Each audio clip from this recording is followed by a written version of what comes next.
जनाब businessman friend से सवाल करता है कि एक दावत में तुमने जिसे अपना मैनेजर रखना था और जिसके साथ तुमने लंच भी किया था, तो क्या बना?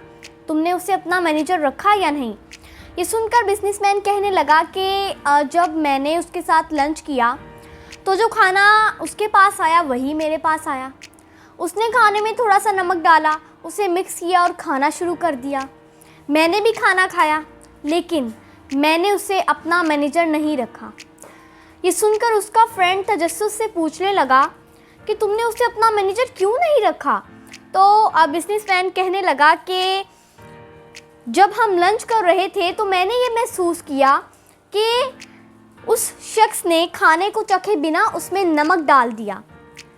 तो मेरे अंदाजे के मुताबिक जो शख्स खाने को टेस्ट किए बिना उसमें नमक डाल सकता है, वो सोचे समझे बिना कोई ऐसा फैसला कर सकता है जो कि मेरे लिए और मेरी कंपनी के लिए नुकसानदेह साबित हो। ये सुनकर उसका फ्रेंड हंसने लगा। तो बिजनेसमैन कहने लगा कि मैं तुम्हें बहुत पते की बात बता रहा हूँ और तुम मेरी बात को सुनने के बजाय फजूल में हंस रहे हो। तो उसका फ्रेंड कहने लगा कि तुम अपनी जगह पर बिल्कुल ठीक हो, तुम्हारा अंदाज़ा दुरुस्त है, लेकिन ये आईने का सिर्फ एक रुख है। तुमने आईने का दूसरा रुख नहीं देखा। हमें आईने के साथ पसे आईना भी देखना चाहिए। हो सकता था कि वो शख्स नमक ज़्यादा यूज़ करता हो, इसलिए उसने नमक डाला, लेकिन तुमने इस छोटी सी बात पर कि उसने खाने को चखे बिना उसमें नमक डाल दिया, तुमने उसे अपना मैनेजर नहीं रखा। जनाब, अगर वो बिजनेसमैन अपनी अनापरस्ती से थोड़ा सा बाहर निकलकर अपने सामने बैठे शख्स से एक लम्हा और चंद सेकंड लगा के ये छोटा सा क्वेश्चन कर लेता कि भाई, आपने खाने को टेस्ट किए बिना उसमें क्यों नमक डाला है, तो ऐन मुमकिन था कि वो शख्स कहता, सर आप बहुत बड़ी कंपनी के ओनर मेरे सामने बैठे हैं, तो मैं कंफ्यूज और थोड़ा सा नर्वस हो गया था, इसलिए मुझसे नमक डल गया। हो सकता था कि वो कहता कि सर गलती से मुझसे नमक डल गया और जो है अब मैं इसे कैसे निकालूं, तो मैंने शर्मिंदगी के मारे वही खाना खा लिया। और वो ये भी कह सकता था कि मैं तेज़ नमक खाता हूँ। यूं एक छोटा सा क्वेश्चन करने से बात क्लियर हो जाती। जनाब, हो सकता था कि वो शख्स जिसे बिजनेसमैन ने अपना मैनेजर नहीं रखा, वो उसके लिए और उसकी कंपनी के लिए फ़ायदेमंद साबित होता। वो बहुत लायक और ज़हीन होता और उसे मुनफरिद और नए नए आइडियाज़ देता। जनाब, अगर आपको किसी शख्स से किसी बात पर इख्तलाफ है तो बेहतर यह है कि आप बात को क्लियर कर लें। बात को क्लियर ना करने की ही वजह से कई ज़हनी मसाइल और दूरियां जन्म लेती हैं। जनाब, आप फ़ोन करके या आमने सामने बैठ के बात को क्लियर करने की कोशिश कर सकते हैं और पूछ सकते हैं कि क्या वजह बनी आपने काम किया, या आपने ऐसा क्यों कहा, आपने ऐसा क्यों करने को कहा, तो बात यूँ क्लियर हो जाएगी।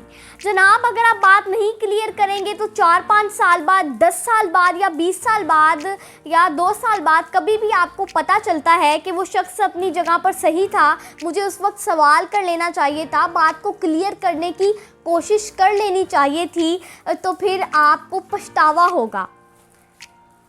जनाब, फ़र्ज़ करें कि एक शख्स है जो कि तन्हाई में रहना पसंद करता है और दूसरा शख्स जो है वो ज़्यादा लोगों में रहना पसंद करता है, ज़ोर ज़ोर से हंसना पसंद करता है, कह कह लगाना पसंद करता है।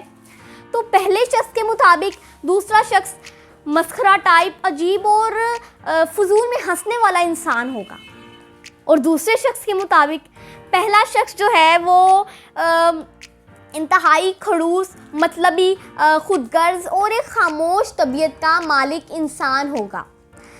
जनाब, हर किसी का सोचने समझने का अंदाज एक दूसरे से मुख्तलिफ है। इसके अलावा सोच को कैसे बदलें, उस पर मेरी एक वीडियो है जो कि मेरे YouTube चैनल रानीमान फातिमा पर अपलोडेड है, वरना ऊपर आई के बटन पर क्लिक करने से भी इंशाल्लाह वो वीडियो आपको मिल जाएगी। जनाब, अगर कोई मसला है तो उस मसले की गहराई में जाकर सोच समझ के और अच्छे तरीके से उसे हैंडल करने की कोशिश करें, और बात की गहराई में जाए बिना हम कौन होते हैं किसी को उसकी गलती का सर्टिफिकेट देने वाले। इसी तरह की मोटिवेशनल, इंटरेस्टिंग और इन्फॉर्मेटिव वीडियोस देखने के लिए नीचे बने रेड कलर के सब्सक्राइब बटन पर आप ज़रूर क्लिक कीजिए और साथ में बनी घंटी को भी दबा दीजिए, ताकि जब भी मेरी कोई नई इंटरेस्टिंग और मोटिवेशनल वीडियो आए तो सबसे पहले उसका नोटिफिकेशन आपको मिले। अल्लाह हम सबको हमेशा शुक्र अदा करने की तौफीक अता करे और हम सबका खात्मा ईमान पर फरमाए। आमीन।